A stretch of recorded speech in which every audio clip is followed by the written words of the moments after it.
नमस्कार दोस्तों। अब मैं MS वर्मा अपने YouTube चैनल क्राइम डायरीज 9 पर एक रियल स्टोरी लेकर के आपके सामने उपस्थित हुआ हूँ। कल हमने स्टोरी जो सुनाई थी कि नेपाल में ये जो उथल पुथल हुई है, क्यों हुई है। नेपाल में उथल पुथल ये पहली बार नहीं हुई है। जब राजशाही थी तब भी एक बार उथल पुथल हुई थी। उस राजशाही को भी बताने का आज हम उसी में प्रयास करेंगे। और जो नेपाल की जो सरकार है, अभी ओली की KPC ओली की जो सरकार थी, उसने सरकार ने निर्णय लिया कि 26 ऐसे प्लेटफार्म, चाहे यूट्यूब हो, फेसबुक हो, इंस्टाग्राम हो, एक्स हो, एसओ हो, शेयरचैट, सारे जो है 26 ऐसे प्लेटफार्म थे जिस पर नेपाली सरकार रोक लगा देती है। और जैसे ही ये बैन लगता है उसके बाद फिर जो है युवा सड़कों पर उतर आते हैं और यह विरोध प्रदेश जो लड़का उतर आते वो विरोध प्रदर्शन करना शुरू कर देते हैं। विरोध प्रदर्शन कुछ इस तरह था कि 1997 से लेकर के जो 1912 तक के जो बीच में बच्चे पैदा हुए हैं वो इसका यानी युवा जो है होते हैं वो सड़कों पर उतर आते हैं। जिनकी संख्या जो है युवा है, इनकी संख्या कोई 2, 4, 10 हजार नहीं थी। वो संख्या जो है लाखों के हिसाब से लोग जो है वो सड़कों पर उतर रहे होते हैं और उतर ही नहीं रहे होते हैं, वो संसद की भवन की तरफ कूच कर रहे होते हैं।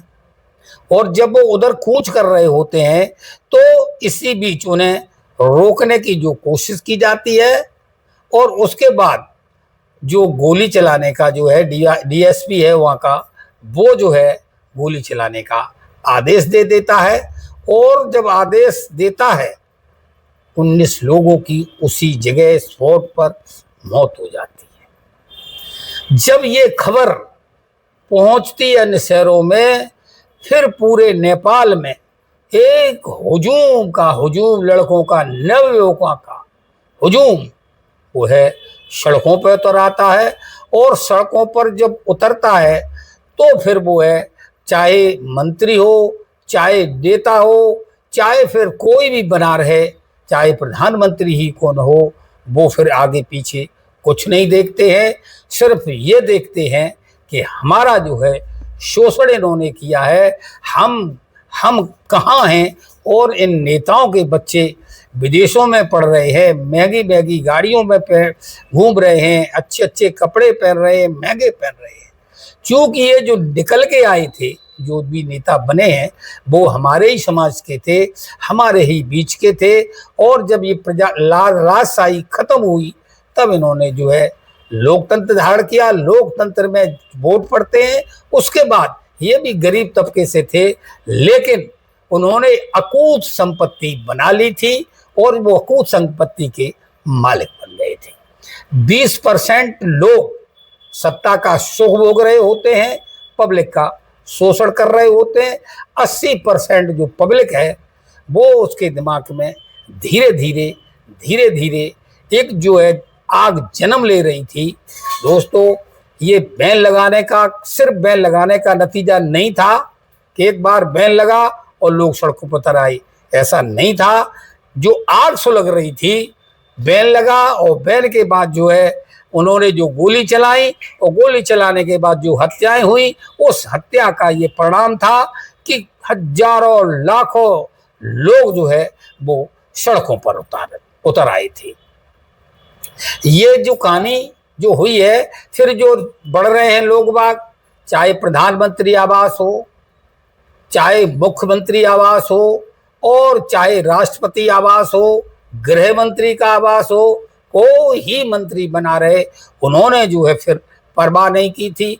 और इसके अलावा उन्होंने जो एक रिसर्च किया था, उन्होंने एक पॉइंट ढूंढे थे कि फला व्यक्ति का कहाँ पर होटल है, कहाँ पर जो है पेट्रोल पंप है, कहाँ पर मॉल हाउस है। जहाँ पर भी इन्होंने जो संपत्ति बनाई, होटल, स्कूल, व्यवसाय, जो भी हो सकता था, वो पहले से पहले चेक कर लिए थे ये फला का है, और वहीं पर जाकर के वो आगजनी की शुरुआत कर देते हैं, और थोड़ी ही देर में जो था पूरा नेपाल जलने लगता है, सुलगने लगता है। अब जो है ये तो हुई उसकी बात। उसके बाद जो सेना को, फिर सेना आगे आती है। सेना आगे आने के बाद सेना रिक्वेस्ट करती है, देश में कर्फ्यू लगाया जाता है, सेना कंट्रोल करती है, बच्चे जो है उनको समझाया जाता है, बच्चे मान भी जाते हैं। लेकिन वही बात है कि का बरसा जब कृषि सुखाने, तो जब ये जो इतना नुकसान हो चुका था, नेपाल कम से कम 10 साल पीछे जा चुका होता है। अब जो है यही कहानी, अब जो मैं बताने जा रहा हूं कि ये तो हुई ताजी घटना। अब जो है हम आपको उस जमाने में ले चलते हैं जहां पर ये राज घराना हुआ करता था। तो जो है करीब करीब 24 साल बात पुरानी है। वहां पर जो है राजतंत्र हुआ करता था, राज की घराना हुआ करता था, और उस राज घराने में जो है राज घराने में 9 लोगों की जो है हत्या हो जाती है, 9 लोगों की मौत हो जाती है। जिस तरह से आज लोग पूछ रहे हैं कि नेपाल में हुआ क्या है, आज सारे लोग जानना चाहते हैं। अब सोशल मीडिया का जमाना है, पता भी चल गया है, लेकिन कुछ दिन पूछ ही रहे थे आखिर नेपाल में हुआ क्या है। ऐसा 24 साल पहले भी हुआ था, 9 लोगों के राजकीय परिवार की हत्या कर दी गई थी। तो जब सोशल किसी भी तरह से लोगों के सामने वो घटना आई, तो लोग ये पूछ रहे थे आखिरकार को हुआ क्या है। अब जो घटना राज परिवार की है वो आगे बढ़ती है, और आगे क्या बढ़ती है, आज की जो कहानी है, सच्ची घटना, वो हम सुनाने जा रहे, पड़ोसी मुल्क नेपाल की है। मैं बात कर रहा हूं सन 2021 की। नेपाल का जो महाराजा हुआ करते थे, उन दिनों उनका नाम हुआ करता था बीरन।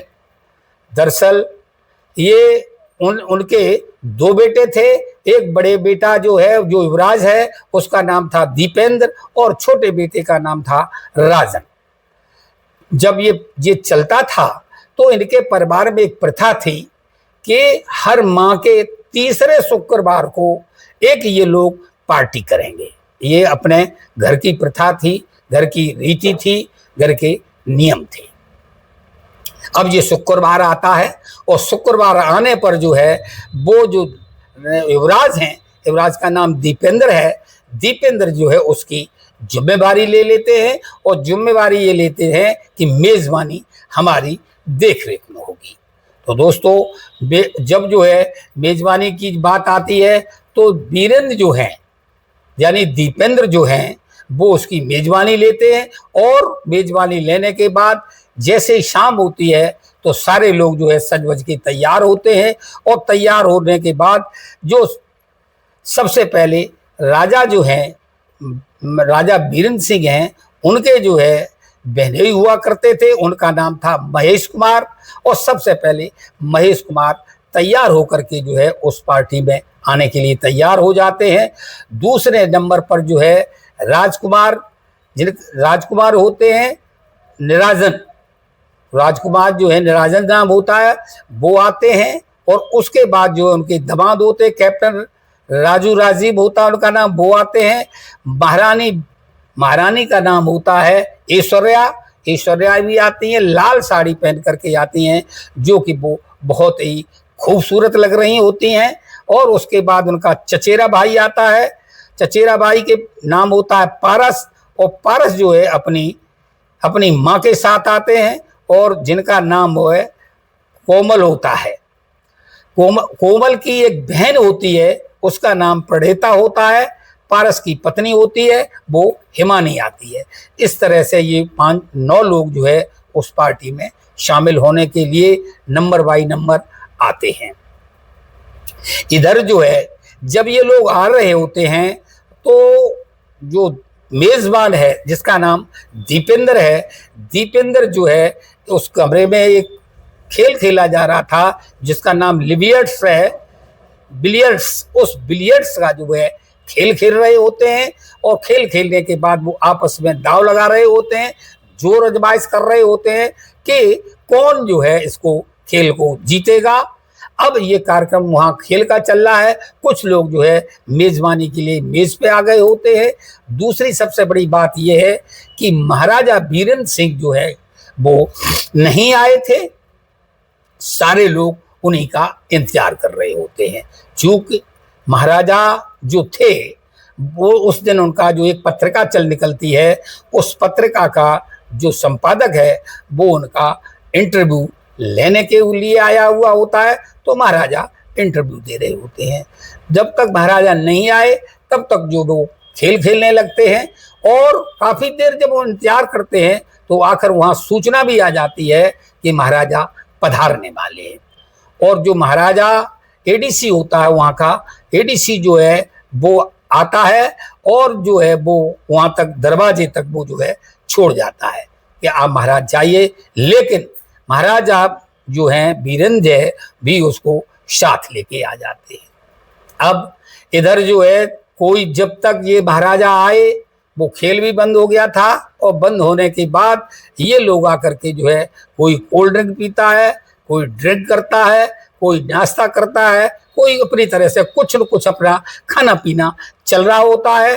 और जब तक महाराजा आए तब तक जो लड़का उनका युवराज था, युवराज नशा कर लेता है और नशा इतना करता है जो वो गिरते गिरते बचता है।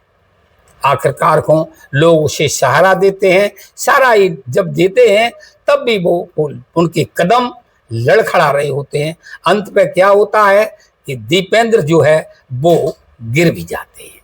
जब वो गिर जाते हैं नशा की वजह से, उनको उठा करके जो है उनके 3 लोग जो है उनको उठाते हैं, और उठाने के बाद उनका जो भाई है राजन वो उठाता है, और जो फूफा जी हैं उनके वो उठाते हैं, और उनके जो है चाची है वो 3 लोग उनको उठाने के बाद जो है उनके शयन कक्ष में जो उसको दीपेंद्र को पहुंचा दिया जाता है।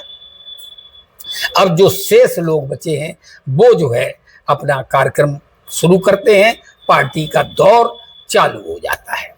दोस्तों, इस तरह से करते करते रात का जो है 8:30 हो जाता है। 8:30 पर युवराज दीपेंद्र की नींद खुलती है, और नींद खुलती है वो सीधा बाथरूम जाते हैं। ज़्यादा दारू पीने की वजह से उनको उल्टी होती है। उल्टी होने के बाद वो थोड़ा सा रिलैक्स महसूस करते हैं, और उस रिलैक्स महसूस करने के बाद वो आते हैं। जो राजसी वस्त्र उन्होंने पहन रखे थे वो उतारते हैं, क्योंकि कुछ न कुछ उसके चीटे दब्बे उस पर भी पड़ गए थे। तो वो राजसी वस्त्र चेंज करते हैं, और चेंज करने के बाद वो एक सेना का जो वर्दी होती है सेना वाली, वो सेना का वेश बनाते हैं, सैनिक वर्दी पहनते हैं। उसी हिसाब से कैप, चश्मा, बूट, सूट, कपड़े, वस्त्र सब सैनिक के होते हैं। और जब सैनिक के वस्त्र पहने तो दोनों हाथों में जो है वो हथियार लेते हैं, और 9 mm की पिस्टल होती है, और एक स्पेशल जो उनकी गन होती है। अब वो सैनिक का वेश धारण करके निकल के आते हैं, पार्टी में आते हैं। जब पार्टी में आते हैं तो वो एकदम से जो है बंदूक को ऊपर करके जो है ट्रिगर दबाते हैं, गोलियों की बरसात होने लगती है, धूम धड़ाका होने लगता है, और उसकी गोलियां जो उसके लेंटर में लगती है जाकर के, जो सीमेंट था वो नीचे आकर के गिरने लगता होता है। लेकिन लोग समझ पाते, तो लोगों ने ये समझा, घर वाले थे, उस घर के अलावा किसी भी आदमी को अन्य को इस पार्टी में आने की परमिशन प्राप्त नहीं होती थी, सिर्फ घर के ही लोग इसको एंजॉय करते हैं। क्योंकि घर की बात बाहर ना जाए, इसलिए घर वाले ही उस पार्टी को एंजॉय कर रहे होते हैं। और जब इसने गोली चलाई तो सिलेंडर का वो मलबा गिरा, तो लोगों ने ये समझा शायद इन पर जो है धोखे से ट्रिगर दब गया होगा। और जब वो उसको रोका जाता है, बेटा ये क्या कर रहे हो, तो वो कहता सॉरी। और उसके बाद जो है जो उनके महाराजा पिता बैठे होते हैं वीरेंद्र, वहाँ पर थोड़े से फासले पे आते हैं, और आते ही वो सीधा गर्दन पर गोली का प्रहार करते हैं, गोली चला देते हैं। गोली जाकर के उनके गर्दन में लगती है। फिर महाराजा जो सोफा पे बैठे हुए थे वो गिर पड़ते हैं, और उनके जो बहनोई थे, बहनोई साहब जो है उनके जो कोट पहने हुए थे उसको उतारते हैं और जहाँ से ब्लड निकल रहा होता है वहाँ पर वो जो है उसको रोकने की कोशिश कर रहे होते हैं। जो उनके चाचा थे, चाचा जो है उनका नाम धीरेन्द्र साहब होता है। उनके चाचा जो है उस दिन घर पे नहीं थे, लेकिन दूसरे चाचा थे वो यहाँ पर मौजूद थे। वो जो है उनको कहते बेटा ऐसा क्यों कर रहे हो, ये राइफल मुझे दो, तुम पे धोखे से चल गई, तुम अब सेंस में नहीं हो, तुम जो है दारू पी हो। तो जब वो ऐसी बात कर रहे होते हैं वो लड़का जो है दीपेंद्र यानी राजकुमार अपने चाचा को भी गोली मार देता है और वहां पर चाचा की भी हत्या कर देता है। उसके बाद फिर जो है वो दोनों हाथों से अपने राइफल, स्टैंड गन मशीन और 9mm की पिस्टल चलाते हैं और 1-2 मिनट के अंतर्गत जो है सारे लोगों की वो है मौत कर देते हैं। जो इनकी महारानी थी, लाल साड़ी में पहन के आई थी, वो डर जाती हैं।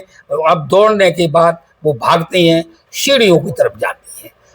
जो दीपेंद्र युवराज है उनको जाकर के सीढ़ियों पर भी जाकर के गोली मार देता है। यानी इस तरह से 9 लोगों की जो है वो हत्या कर चुके होते। जब गोलियों की तड़तड़ाहट की हुई, वो आवाज हुई, तो जो और कमरे के वर्कर्स थे तो वो आकर के देखते हैं। जब तक वो अंदर आए, जो दीपेंद्र है वो दीपेंद्र जा चुका होता है, दीपेंद्र राजमहल छोड़ के भाग चुका होता है। अब ये सवेरा होता है और रात का ये केस है, ये बाहर बात गई नहीं थी। तो सवेरे जो बात किसी तरह से बाहर जाती है, तो लोग यही पूछते हैं जैसे आज पूछ रहे हैं कि आखिर हुआ क्या है। तो दोस्तों ये जो बात आज पूछी जा रही है ये 24 साल भी पूछी गई थी और पूछने के बाद ये बात जो बात से बताई गई थी कि किसी भी तरह से जो युवराज ने जो है ये सारा कांड कर दिया है। अब वो जो नेपाल था, नेपाल के सारे लोग सड़क पर तो आते राजा के सम्मान में, और जिस दिन शुद्धता होती है, इसे हम लोग बार बनाओ कहते हैं, तो बार बनाए जा रहे होते हैं। तो नेपाल में तो छोड़िए, हिंदुस्तान में भी जो हिंदू थे उन्होंने अपने सिर मुड़ा लिए थे। सारा नेपाल उस दिन, पूरे नेपाल ने भी सिर मुड़ाया था, हिंदुस्तान में भी हिंदुओं ने सिर बढ़ा लिए थे। तो अब ये जो कहानी हुई, उसका अंत्येष्टि की गई, तो आखिरकार को हुआ क्या था, इस हत्या की क्यों गई थी? तो हत्या का कारण ये निकल के आता है कि जो दीपेंद्र थे वो एक देवयानी नाम की लड़की हुआ करती थी, जिससे वो मोहब्बत करते थे, जिससे वो शादी करना चाहते थे, पर जो उनका परिवार था वो इस शादी के खिलाफ था। जब उस लड़का दीपेंद्र युवराज ने ये कहा कि मुझे उसी से शादी करनी है, तो इनके परिवार वालों ने कहा खबरदार, होशियार, अगर आपने उस लड़की की शादी बगैर राजसी परिवार के बगैर अनुमति के की, तो जो आपका युवराज वाला पद है वो हम आपका समाप्त कर देंगे और जो है युवराज दूसरे को बना देंगे। और वहाँ प्रथा थी कि राजा का बड़ा लड़का ही युवराज होता है, और जो युवराज होता है वो गद्दी पे बैठता है, और जो छोटे भाई होते हैं वे राजकुमार बोले जाते हैं। तो सिर्फ एक लड़की के शादी न होने के कारण, घर की सहमति न होने के कारण युवराज दीपेंद्र ने 9 लोगों की, अपने ही परिवार के 9 लोगों की उस वक्त हत्या कर दी थी। तो दोस्तों ये जो हम जो कहानी सुना रहे हैं, उस कहानी का सुनाने का मतलब किसी को हैरान करना नहीं है, किसी को परेशान करना नहीं है। और जब ये कहानी हो गई तो जो युवराज थे वो राजा बन गए, और राजा बनने के बाद उन्हें स्वयंभू घोषणा कर दी कि नेपाल का मैं स्वयंभू राजा हूँ।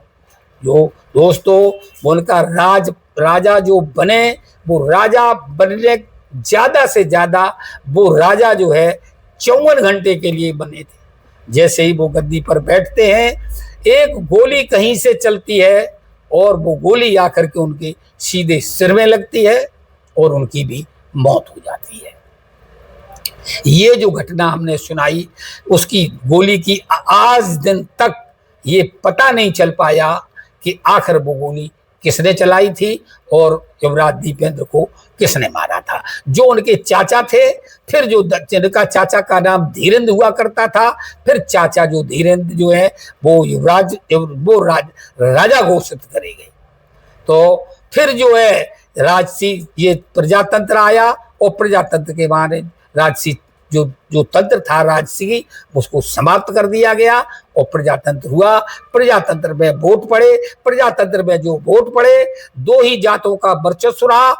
12% वहां ब्राह्मण रहता है और 16-17% वहां क्षेत्रीय बोल, इसे बामोन बोलते हैं, और छत्री को क्षेत्रीय बोलते हैं। 20% की ये आबादी जो है, 20% जो लोग हैं, इन्होंने वहां पर नेपाल में लूट मचा रखी थी। ये युवा है, बेरोजगार था, इनके लड़के विदेशों में पढ़ रहे होते, अच्छे कार्य कर रहे होते, अच्छे मॉल का जो भी बन सकता है व्यापारिक प्रतिष्ठान इन्हीं 20% लोगों के होते हैं। वो गुस्सा जो चल रही थी वो निकल के आई और उसने आग में जो है घी का काम किया, जो 26 प्लेटफार्म रोक दिए गए। दोस्तों, ये कहानी आपको कैसी लगी कमेंट में जरूर बताइएगा। नमस्कार, धन्यवाद।